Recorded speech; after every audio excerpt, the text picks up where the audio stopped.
So here we were, and there we are. How did Spain come about? Well,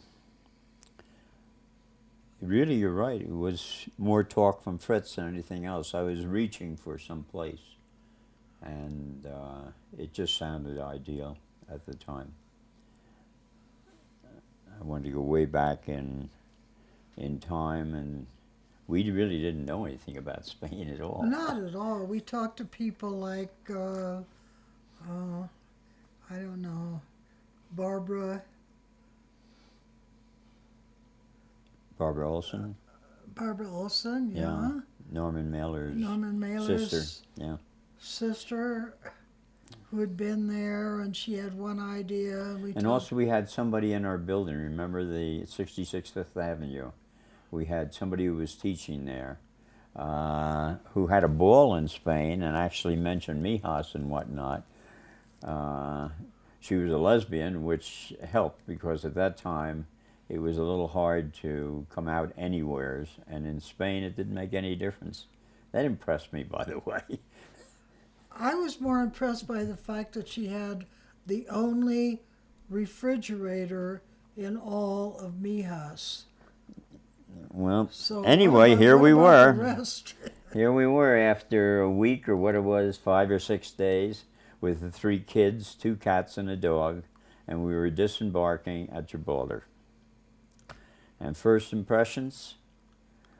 Oh, it got from bad to worse. It was really awful. In what way? Well, Gibraltar wasn't so bad, but then we had to go on from Gibraltar to Algeciras, and Gibraltar, at least they spoke English, and Algeciras, forget about it. That's where I hit the customs. I We had hit the customs. I had a yes. total at the time of $650 in cash on me, with our 3 kids, 2 cats and a dog. And I hit customs. That was really smart, wasn't I it? hit customs, and we were in there for an hour without anybody speaking English.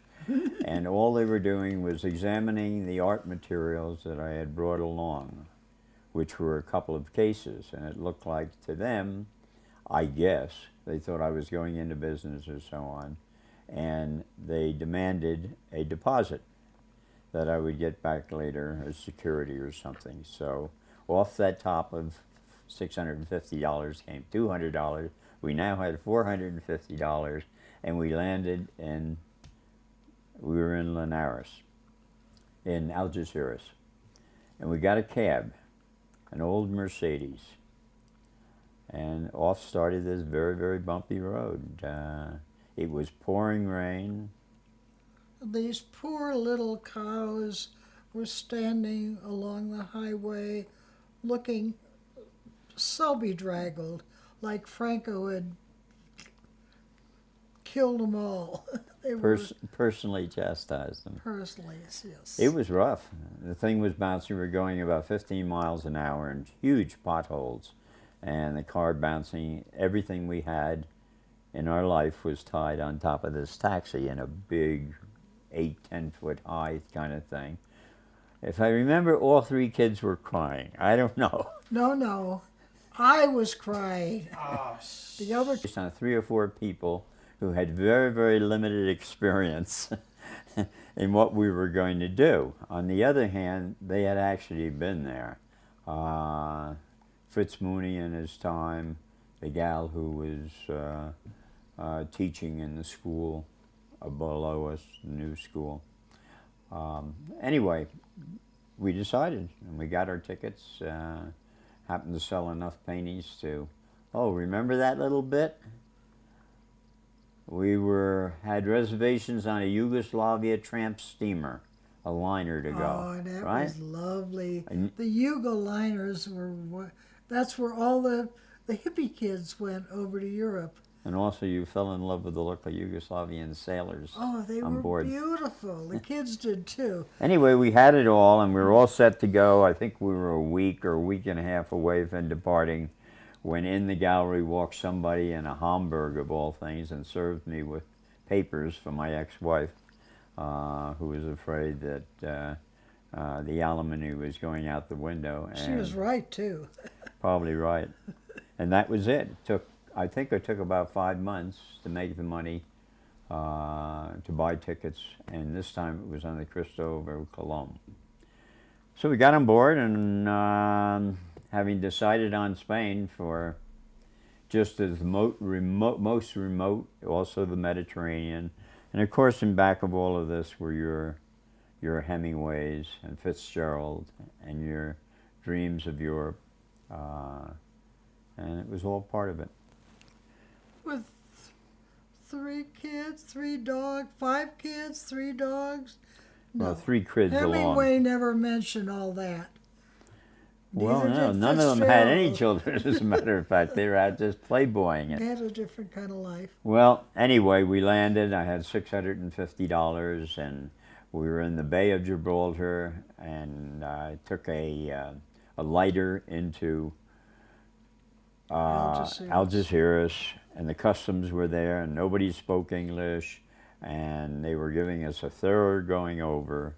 And our first wondering of, hey, we're with this police state that we're coming to, lots of arms around and soldiers. And they went through the works, and the net result was they took 150, I think, of the $650 I had. So we now had $400. But a year later, they gave it back to us. Yeah, actually, they did. We got it back. They said it would. Totally in escrow. We got in a taxi. We started to bounce around. It really was rough. Everything had rained. We didn't know it at the time, but it had rained for some 15 days before, and it was about to rain for the rest of the season. This was in September. I think it was September. October. Landing? October 15th. September 15th. Of what year? 1962. September 15th, 1962. September 12th. Whenever. We'll see. Anyway, 1962. Anyway, we drove in, and a super bumpy road, not a highway, just 2 lanes of Mud. mud and a muddy ocean, and your cows, your Poor sad animals. Standing there with all that mud on them. Ugh. each one looking like it had personally been persecuted by Franco. Kids had to go to the bathroom. We made hand signals and all kinds of signs to the driver. There wasn't a word that either one could relate to. And he stopped in some small village. It was a bar, and you took the kids in. And it was a stand-up thing. Moroccans. Anyway, they began to get the idea what it was like. And I got the idea what it was like, and I didn't like it. I was excited. I know. I must say I was a little apprehensive Infuriated. for feeling your worries and concerns and whatnot, but it was exciting. A strange land, a strange country, not knowing a word of the language, and there you are. And what are you going to do with it? Didn't you have enough adventures up in the North Pole? Well, it wasn't quite like that. It was very exciting, though. It was After worse. all, it was still a new career. And we went on, and it was a very discouraging part of it, too, because we saw some hotels and some new buildings, and what are they doing there? And it was obvious that something was happening by way of tourism, and maybe the character of the country was changing or something, and you really were PO'd at it. You immediately took to a negative and said, what the hell are we doing here? It's raining, it's hard, the kids are crying, where are we going? We don't know where, we haven't any money and whatnot, and let's get out of here. And we kept going toward this town of Torremolinos that Fritz had told us.